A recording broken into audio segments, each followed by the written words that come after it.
My name is Becky. I collapsed at work, face down on the floor. When the doctors called my mother, she told them I was faking it and to not let me come home. That's how it started. But the truth, it had started long before. They forged my signature, stole government money in my name, told the court I was unstable, and while I was fighting to stand back up, my family erased me. On paper, they smiled in photos without me, cut me out of my own past. And the worst part? They did it slowly, so I wouldn't even notice. But I noticed, and now I have the proof. What would you do if your mother looked a judge in the eye and said you were no longer her daughter? I don't remember hitting the floor. One moment I was standing at the front desk of the library, asking the high school volunteer to restock the new arrivals shelf.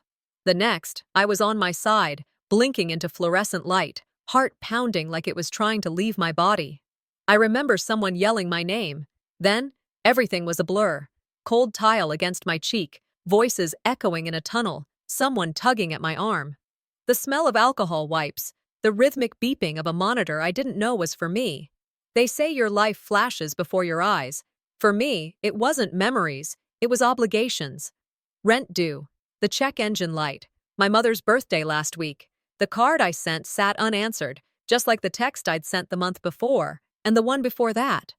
I hadn't been feeling well for days. Thought it was stress, maybe allergies, tight chest, short breaths, stuff you push through when you've got no time to rest and no one checking in to make sure you're okay. I didn't expect the breaking point to come in a place where people know me by name. When I came to in the ER, there was a woman placing leads on my chest and a nurse asking if I'd eaten that morning. I tried to answer, but my mouth was dry and my voice didn't come out. Everything in me screamed to ask, "Who did you call?" They'd called my emergency contact. My mother. She answered, the nurse told me later. Said you might be faking it, that you do this sometimes for attention. I just looked at her. She also said not to release you into her care. The nurse said it casually, like it was protocol. But there was something different now. Her face had changed. Not cruel, just distant. Professional. I wasn't just a patient anymore. I was a possible case, a complication, a warning label someone else had written. I wanted to laugh or scream or disappear. Instead, I just nodded. My stomach turned, but I kept my face neutral. The doctor came in. She asked me how long I'd been having these episodes, not symptoms, episodes. I tried to explain that I'd never fainted before, but her tone had already shifted, polite, detached. She mentioned stress, implied instability, jotted notes I wasn't allowed to read. That's when the nurse returned with a clipboard. Just a form to go over before we discharge you. I scanned it once, then twice. My hands shook on the third. There, in black ink, was my mother's signature, a formal waiver. It stated she would not be taking responsibility for me post-discharge, accompanied by a note in shaky script. Patient has a known pattern of exaggeration. Recommend third-party evaluation. There was no phone call, no ride arranged, no check-in. Just that. I asked quietly if they'd tried anyone else, a sibling, a friend. The nurse glanced at the chart and shook her head. Only the emergency contact, unless you want to list someone new? I didn't. They scheduled my release for that evening. Standard protocol, they said. I could walk, I was lucid, vitals were stable. That was enough. When they brought me my belongings, the bag felt lighter than it should have. Inside, 14 crumpled dollars, a flip phone with a half-dead battery, and a handkerchief my grandmother had embroidered with a letter, B.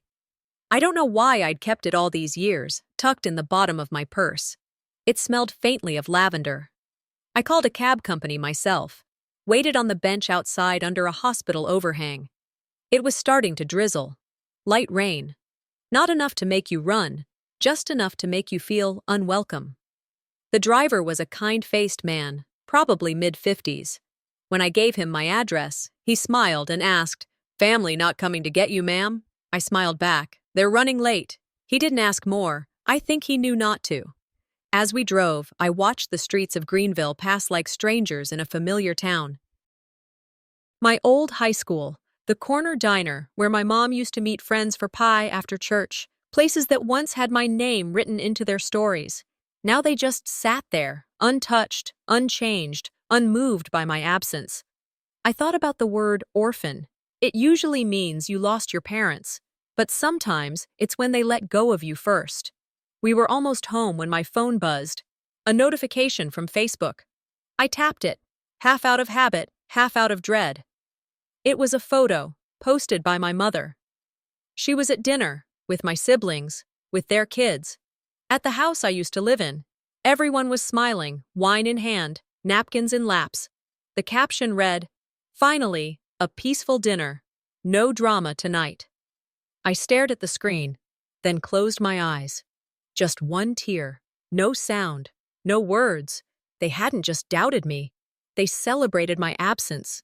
The cab pulled away, and I stood in front of my apartment, keys in hand, jacket zipped up halfway because the March wind still had something to say. The sky had gone dull, like it couldn't decide if it was ready for night. I let myself in without turning on the lights. It smelled the same as when I left that morning. Coffee that had gone cold, a sweater draped over the back of the couch, dishes from the night before I'd meant to get to. Everything was in its place, untouched, unbothered. A little too much like I'd never left.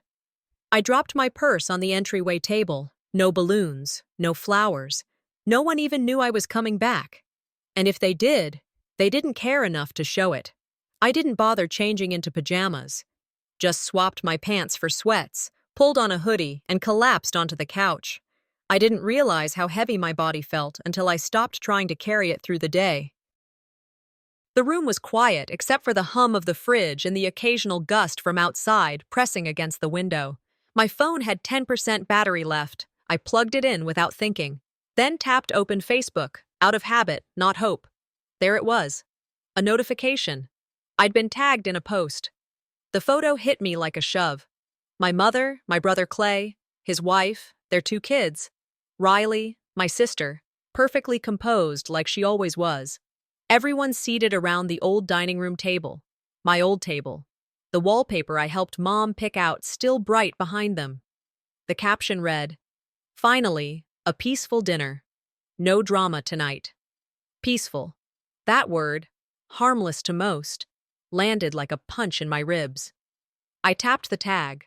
My name had been spelled wrong, Becky, and when I refreshed, it was already removed, but not before the post had been liked, commented on, shared. Family goals. Beautiful evening. Nothing better than a quiet house. I zoomed into the photo. The china set was the one I'd bought Mom years ago for Mother's Day.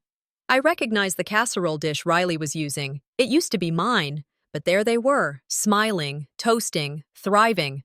Not in my absence, but because of it. They used to eat in that room with me. Now they eat in that room because I'm not there. I stared at that photo for longer than I'll admit, long enough for the screen to dim and ask if I was still there. Was I? Or had I already been deleted? I pulled the blanket off the couch and wrapped it around myself. Then came the thoughts I had tried to shove down earlier. Maybe it wasn't just them. Maybe it was me. Maybe I really did ruin things. Maybe I asked for too much. Maybe I was the one who made everything heavy. I remembered birthdays as a kid, making my own guest lists, planning my own cupcakes so no one else had to, trying not to cry when someone forgot, telling myself they were busy, not unloving. Then came a memory I hadn't asked for. Mom, after an argument years ago, voice low and clipped, "You make things hard for everyone. That's why we're exhausted." I had told myself she didn't mean it, but maybe she did. I picked up my phone and typed, "Hope the dinner was good." Stared at it, deleted it, typed to Mom, "I made it home." Hit send, waited, nothing. Typed again, "You didn't have to post that, I was scared today." Left on read, the silence didn't hurt like yelling, it hurt like being stared through, like glass, like you were never really there to begin with. I set the phone down. When someone doesn't answer, it's not always because they're busy. Sometimes, silence is their reply. I got up and walked over to the drawer by the window, the one that never quite closed right. I opened it, pulled out the handkerchief, the one they gave me at the hospital. Still folded, still mine. I laid it flat on the windowsill, smoothing it out like it meant something. Maybe it did. Then I pulled out a notepad, wrote one name, Barbara, real estate agent, call Monday. They weren't going to apologize, and I wasn't going to wait for one. I looked at my phone one more time, then powered it off. They may have celebrated my absence, but I was about to make sure they'd remember it. I slept too long, woke up with a headache and the kind of soreness that doesn't come from one night on the couch, but from days of holding things in. The light spilling through the blinds felt harsher than usual. I sat up slowly, blinked hard, and shuffled to the kitchen to pour some water. My mouth was dry. I hadn't eaten anything solid since the sandwich in the hospital that tasted like plastic. Back at the table, I opened my laptop. There was something I needed to check, not because I wanted to find anything, but because I had to stop pretending everything was just a misunderstanding. I went to the hospital's patient portal, typed in my login, and hit enter. Wrong password. I tried again, same result. Clicked on forgot password. Entered my email. The recovery email had been changed. When I finally got in, after going through verification hoops I don't even remember setting up, I scrolled down to my most recent ER visit. There it was. A red banner next to the discharge summary. Patient has history of dramatization, emotional instability suspected, family advised hospital of behavioral patterns. I stopped breathing for a second. Read it again. The phrasing was clean, clinical. But it wasn't a doctor's voice. It was hers. That was my mother's language, dressed up in white coats and paperwork. The same words she used at Thanksgiving 2 years ago. The same tone when I told her I was struggling after the move, and she said, "Don't spiral again, Becky." Now it was part of my official medical record. They weren't just ignoring me, they were documenting me. I grabbed my phone and called my insurance provider. A woman answered, polite and overly cheery. I gave her my name, date of birth, and explained I was seeing something on my file I needed to dispute. "Okay, one moment," she said, and put me on hold. When she came back, her voice had shifted, more careful now. "It says here your medical and financial correspondence are currently being routed through your legal guardian." I sat there in silence for a beat. "Excuse me?" "It lists Constance Maddox as guardian of record." I swallowed the rising heat in my throat. "I'm 42 years old." Another pause. "According to our file, the guardianship was registered 14 months ago. Submitted with a supporting physician's note." I thanked her, barely, and hung up. I didn't scream, didn't curse. I sat at my kitchen table, hands folded like I was waiting to be served. She didn't just erase me. She replaced me. In the system. I went back to the hospital portal and found the digital copy of the authorization form. Her handwriting was unmistakable. The signature in my name looked like someone practicing mine after seeing it once on a birthday card. Sloppy, hesitant. Not mine, and no one had questioned it. As I sat there, it started to come back. Not in a rush, but in slow, sharp flashes.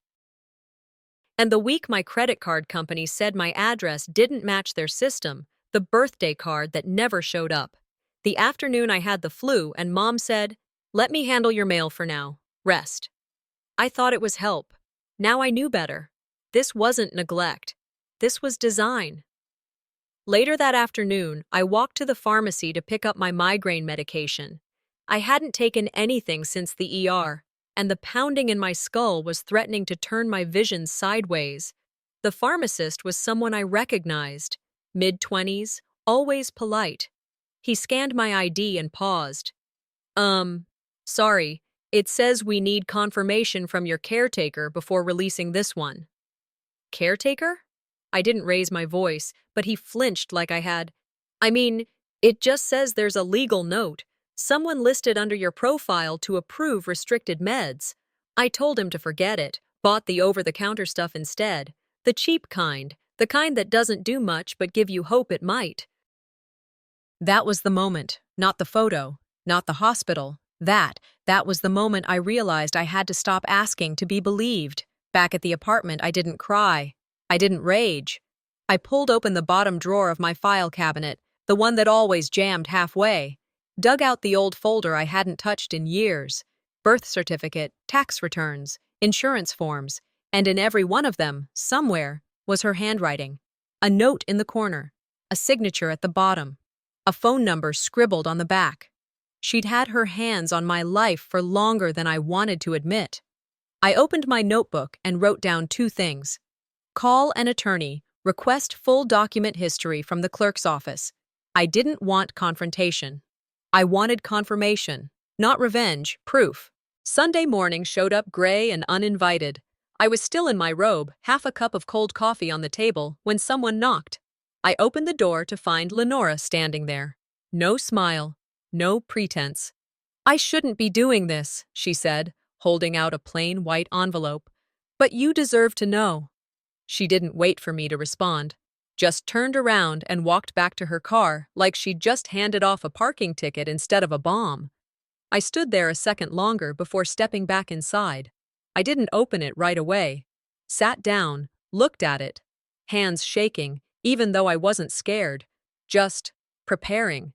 Like someone about to read a will, even if the only thing dying was trust. Inside were photocopies, emails, meeting notes, memos. The first was titled Family Support Review, Proposed Interventions. Then a printout of an email from my mother to a social worker, casually referring to Becky's ongoing instability and her inability to manage finances or household responsibilities. There was even a list of trigger phrases to avoid around me, as if I were some ticking device they had to tiptoe around. Don't say the word abandonment, it makes her spiral. My name wasn't just mentioned, it was managed. I wasn't a person, I was a project. I closed the envelope and stared out the window, watching a leaf slide down the glass. Just one more thing slowly detaching from where it belonged. I didn't stay inside. Later that afternoon, I took a walk through my old neighborhood. Some part of me thought maybe I'd get clarity if I stood back where things used to feel normal. But the looks I got from people I used to wave at told me that illusion had passed. Marianne Duval was trimming her bushes when I passed by. She waved me over. "Becky," she said, smiling softly. "How are you holding up, dear? I heard some things." Her tone wasn't cruel. It was heavy. I nodded, keeping it vague. "I'm getting by." She looked at me for a second, then said, "You know, your mama used to practice what she'd say about you, in her backyard, out loud." I blinked. "She wanted it to sound just right," Marianne added, voice low. Said it had to be believable. I thanked her, even though I didn't know why. Then I turned around and walked back to my apartment without saying another word. When I got home, I laid out the envelope's contents on my kitchen table, piece by piece, side by side. I thought back to Thanksgiving 2 years ago, when my mother joked that I make everything about me. Everyone laughed. And a week later, Lenora used the same phrase during brunch. At the time, I thought it was just something in the air. But now I saw it for what it was. A script. They were sinking stories. She overreacts. She's fragile. She just needs structure. It was like hearing the same melody from different mouths over and over, until it became the truth in everyone's mind. I opened my laptop, pulled up the hospital's portal again, looked closer. Wrong dosage listed for my meds. An address I hadn't lived at in 2 years. And the contact listed as authorized caretaker, my mother's cell number. I dug into the pile of documents in the drawer by the fridge, found an old birthday card from Mom. The handwriting matched the hospital note. Same loops, same slant, same woman forging care into control. I started mapping it out, sticky notes, thread, printouts. My kitchen table became a caseboard, legal, personal, emotional, a forensic file of being rewritten one polite lie at a time. They'd told the story so many times. They'd made it real, to themselves, to others, to institutions, everyone but me. And I'd let them. Not anymore. I printed every file, every screenshot, even the envelope's contents. I walked to the store and bought a fresh binder, 3-inch spine, black, sturdy, tabs, dividers, a Sharpie. On the cover, I wrote, Becky Maddox, reclaimed. Not recovered, not rescued, reclaimed. They'd written my story without me for years. Time to take the pen back.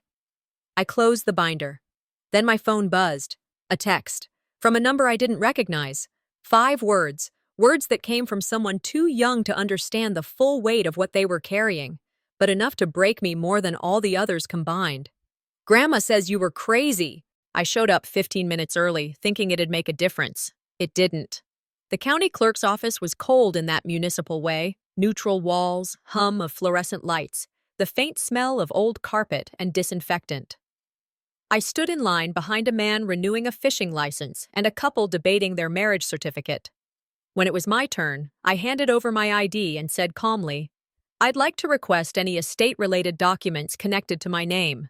The clerk nodded, typed, paused, then frowned. "I just need to verify. Are you still on the trust account?" she asked. I looked at her. "I should be. Why?" Her eyes stayed on the screen. "It shows your status as pending review. No active authority tied to your name." She cleared her throat. "There's a note. Changes submitted last fall." I didn't speak. I didn't need to. They hadn't just sidelined me emotionally. They'd cut me out legally. A trust I helped build. Assets I watched get sorted. Discussions I sat through. All it took was a few signatures and a decision made in a room I wasn't invited to. It's one thing to be forgotten at the dinner table. It's another to be deleted from the family's ledger. I thanked the clerk and turned to leave. The hallway echoed with the familiar clack of dress shoes. I didn't need to look. It was Clay. He was on his way in, clipboard in hand. He spotted me before I could disappear. He slowed, hesitated, then walked up like nothing had happened. "You shouldn't be doing this like it's a war," he said. I let the words hang for a second. "When your name disappears from your own records," I replied, "it's not a misunderstanding. It's erasure." He looked away, shrugged. "Mom's just doing what she thinks is right." I didn't answer. Not because I didn't have something to say, but because he wouldn't hear it. He never had. I watched him walk away. Then I left without looking back. Back at the apartment, the sun was high enough to make the living room too bright. I dropped my keys on the counter and checked my phone. 1 missed call. "Lenora." I called her back. "Becky," she answered, her voice low, like she was hiding somewhere small. "I know it won't fix anything," she said. "But I need to tell you something." She paused, then continued. "I heard Mom and Clay talking, maybe a year ago. It was after you left the house. She said—" Lenora hesitated again. She said, "Let's just phase her out quietly. No big scenes, no paperwork trails she'll notice." Clay didn't argue, just nodded. I didn't respond. I just stared out the window. Lenora exhaled. "I'm sorry I didn't tell you sooner. I was scared. And loyal. I thought if I stayed quiet, I could help in other ways." "You didn't help," I said. Not cruel, just true. I thanked her, hung up, stared at the wall for a long time. The pain doesn't always come from the knife. Sometimes it comes from the hand that passes it over. Around dusk, I drove out to the storage unit on Mill Street, the one I hadn't touched since moving out 3 years ago. The lock still stuck halfway before clicking open. Inside were plastic bins stacked like neglected time capsules. I pulled out one marked personal. It smelled like dust and memories. Birthday cards from people who no longer called. School pictures. A yellowing drawing from 4th grade. And a file folder. Becky, finances, in my mother's handwriting. Inside, old statements. Property tax notices, utility bills, all addressed to her. Not one bill, not one, had my name on it after 2020. I wasn't just removed from the family. I'd been unpersoned. I added the folder to my binder, the one I'd labeled Becky Maddox, reclaimed. That night, I didn't turn on the TV, didn't scroll my phone. I sat in the dark, lit a single candle, opened the window just enough to let the breeze in. You can't scream when there's no one left to hear it. I stared at my own reflection in the window. I didn't cry. I didn't feel like crying. I just stared. I believed I could earn my place if I stayed soft enough not to scare them, I whispered. But I've been sanded down to nothing. Then, quieter. No more. I thought that would be the end of it. But the next voice I heard wasn't from the news. It wasn't from a lawyer or a neighbor or another silent witness. It was from a child. And what they said shattered me in a way none of the adults ever could. I was halfway through folding laundry when the voicemail came in. "Hi, this is regarding the application renewal for in-home care benefits linked to your profile." I played it twice before I realized I hadn't misheard. I sat on the edge of the bed, phone in one hand, socks in the other. I'd never applied for any benefits, let alone something that sounded like it required someone to be assigned to take care of me. I called back. "Hi, yes, I'm just trying to confirm something I received," I said, calm on the surface, but every muscle in my jaw was tight. "Of course," the woman replied. "Let me pull up your file." "Okay, yes, this is the annual check-in for benefits submitted under caregiver Constance Maddox on your behalf." My hand dropped to my lap. There it was again. That name, my mother's, holding mine like a leash. They didn't just cut me out, they cashed me in. I drove to the benefits office the next morning. The woman at the counter didn't want to help. Not because she was rude, because she'd probably seen this play out 100 times and knew it never ended clean. She printed the file anyway. I didn't flinch when I read the phrases. Emotional instability. Requires structured family oversight. Documented behavioral episodes. $12,000. That's how much had been paid out over the last 18 months. Labeled under care services, transport coordination, daily assistance. A signed affidavit from Constance was clipped on top. Becky has demonstrated patterns of mental distress, unable to consistently manage her own daily responsibilities. The clerk hesitated. "Do you want to start the process to remove your guardian of record?" I didn't laugh. I didn't cry. "That woman isn't my guardian," I said. "She's my mother." This wasn't oversight. This was theft wearing concern like a badge. I left that office with a copy of every page in that file. I didn't go home. I went to the bank. The manager there, Paul, a man who once complimented my baking when I brought cookies to a customer appreciation day, invited me into his office. "Your name was taken off this joint account last spring," he said. "It now lists Constance as the sole account holder."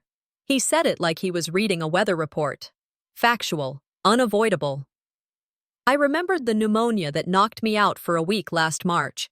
I'd asked Mom to help manage the house payments for a month while I recovered. She'd said, "Just give me your logins. I'll handle it until you're back on your feet."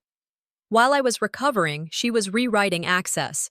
"I'd like printouts of all transactions from that period forward," I said. He nodded. Payments had been made directly to the county office. Same name, same reference numbers as in the benefits file. I wasn't just cut out of my family, I was sold back into it as a dependent. That night, I laid everything out on my table. The benefits application, the bank statement, the forged authorization form. My binder sat open next to it all, half filled. I added a new section, theft. I considered burning the papers, flashing a match just to watch them curl and blacken. Instead, I opened the voice recorder on my phone. "If anything happens to me," I said, steady and low. "This isn't a suicide note. It's a documentation trail." I saved the file. Insurance proof, part 1.w wave. They taught me silence was safety. Now I know better. I couldn't sleep, so I got in the car and drove. No music, just the sound of my own breathing and the tires humming against pavement. I parked across from the house. The windows were warm, light spilling out onto the lawn like nothing inside could ever be wrong. Constance stepped out with a casserole dish in her hands, smiled at the neighbor next door, waved, carried herself like a woman who had nothing to hide because she'd already hidden everything. I didn't honk. I didn't get out. I texted her from the car. The money, the lie. I know. She pulled out her phone, looked down, then looked up, right at me. Her face didn't change. She turned and walked back inside. She didn't deny it. She didn't panic. She just expected me not to do anything. Again. But this time, I didn't drive away. I opened my laptop. I cleared the floor of my apartment and sat cross-legged in the center, papers spread out around me like a crime scene. The binder rested next to me, heavy and half-finished, waiting to be filled. I'd sorted everything into piles. Documents they signed under my name, letters they forwarded without telling me, Benefit applications, account changes, care assessments, all of it dated, all of it real. I taped color-coded post-its on the wall, green for financial, blue for medical, red for lies. It looked like one of those conspiracy boards people mocked on TV. But this wasn't about paranoia. It was about proof. The binder now had 3 tabs: erasure, exploitation, proof. I wasn't building a case. I was building a record of survival. When I called the lawyer, his name was Roger, from an elder abuse nonprofit, the first thing he said after I explained was, "You did your homework." Damn right I did. "They built a story," I whispered, slipping another document into a sleeve. "I'm about to edit the ending." The next morning, I took everything and walked into the courthouse alone. The woman at the filing desk wore readers and a cardigan with a small American flag pin. She scanned the affidavit, then the stack of attachments. "You're not the first to come in with this kind of case," she said gently, "but you're the first one this prepared." I felt something shift in my gut. Not nerves, not panic. Validation. I wasn't overreacting, I thought. I was underestimating. She gave me a stamped copy and told me Roger would be contacted for the review date. I walked out of that building with the binder under one arm and the other hand gripping the copy like it was a shield. That evening, back in my apartment, I sat on the couch and opened my tablet to check something. The family calendar we all used for holidays. Access denied. I tried our old group chat. Gone. I texted Clay. "Just wanted to let you know I submitted formal paperwork today." Delivered. I'd not read. I called Riley, straight to voicemail. The caller ID said it all. Spam risk. I laughed, but not because it was funny. It was official. I didn't even register as real anymore, not even to Verizon. I took a screenshot, then another of the voicemail record. I added them to a folder on my desktop labeled Digital Erasure, and then something strange happened. A message request popped up on my Facebook, someone I hadn't talked to in over a decade. Debbie Harmon. Used to live 3 doors down. Her daughter was in my Girl Scout troop. Her message was short. "I don't know what's going on, but I remember what you did for your dad in his last year. That wasn't dramatic. That was love." It stopped me. I read it again. And again. I sat back and stared at it like it was a letter from someone who still spoke a language I forgot I used to know. Sometimes the smallest truth cracks the loudest lies. I typed back. "Thank you. That meant more than you know." Then I turned back to the binder, updated my evidence log, screenshot times, call attempts, file names, and then I did something I hadn't done before. I recorded myself. I opened my laptop's camera and began walking through the documents, spoke each one out loud, connected the dates, drew the line. I didn't cry. My voice stayed level. Halfway through, I paused, looked into the camera. "This isn't for revenge," I said. "This is to reclaim what you don't get to define for me anymore." I saved the file, labeled it Exhibit A, My Voice. And just as I found it, someone else was already preparing to silence it. The courthouse smelled like floor polish and bad coffee. I carried the binder to my chest, knuckles white around the spine. Every tab, every plastic sleeve, every photocopy had been placed with intention.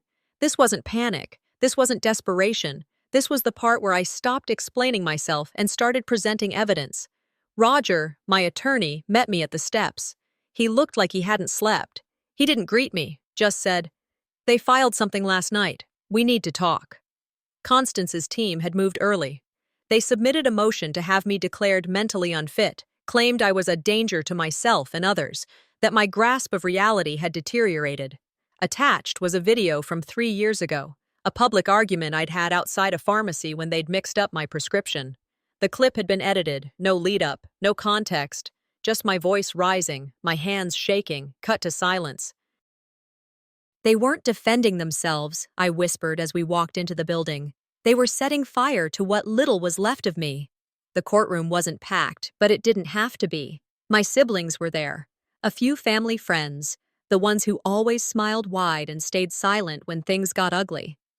Constance sat in her usual way, back straight, pearl earrings, hands folded like she was posing for a church bulletin.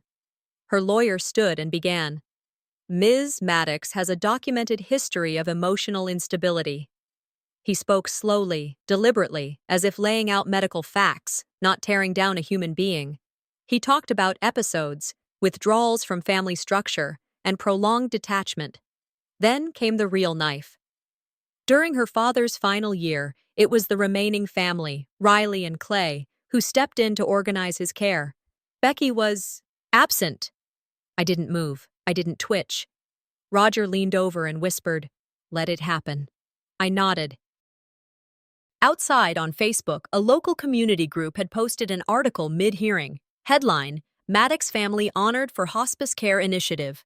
Photos of Riley, my father's name, quotes about resilience and strength. They were already rewriting the ending.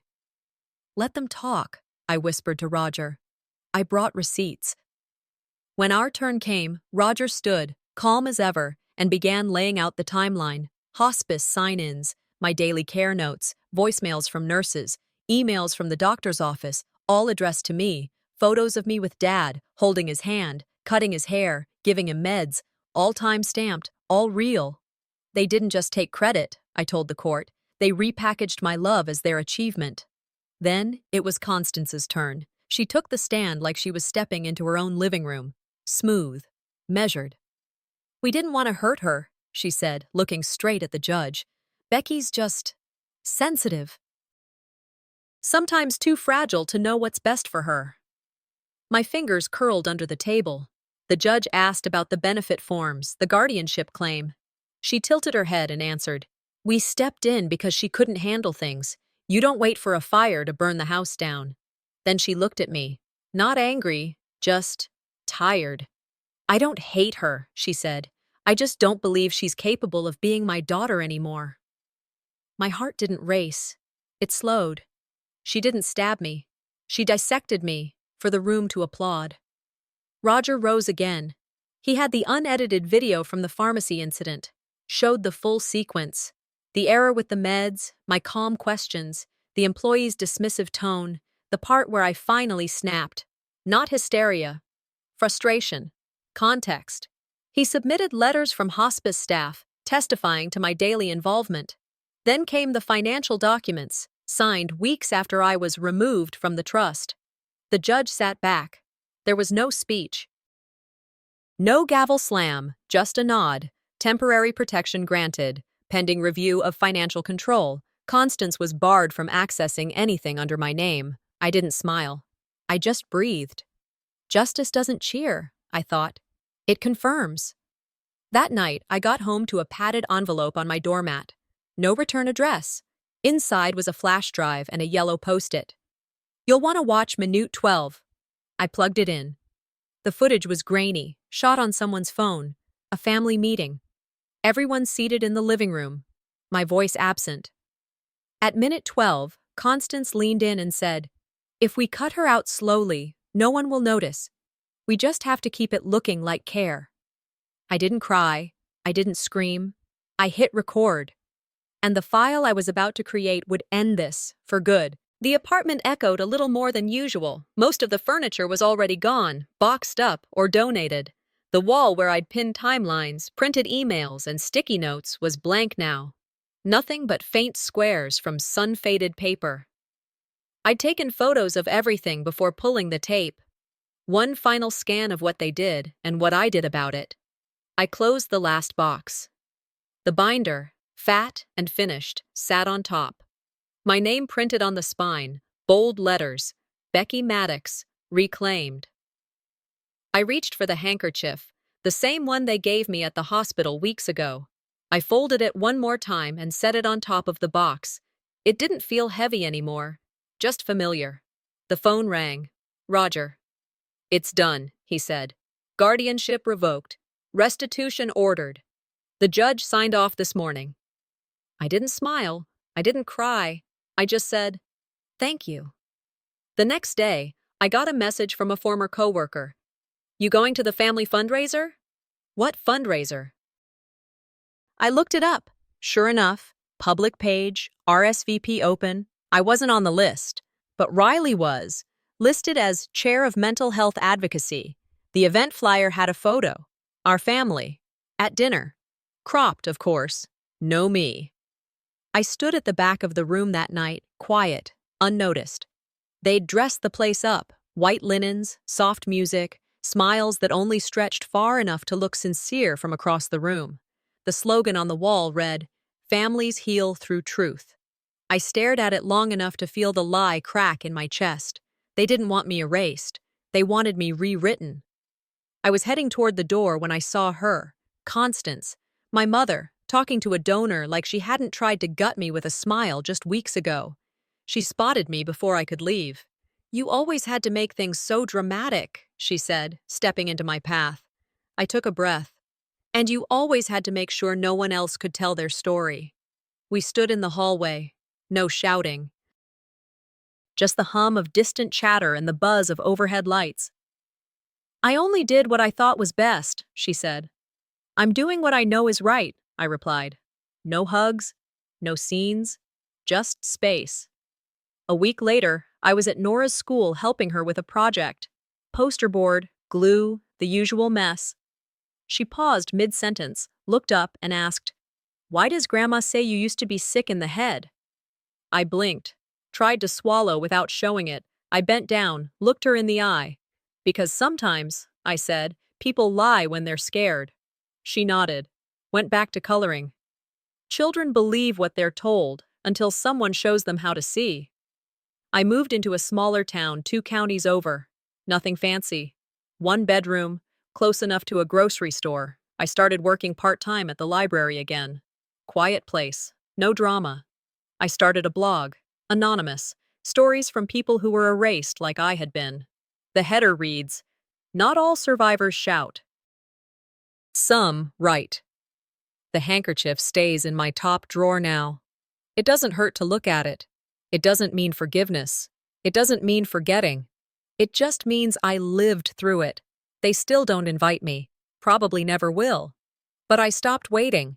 And that, more than anything, is freedom. Sometimes justice isn't a victory. Sometimes it's just the permission to live your truth out loud.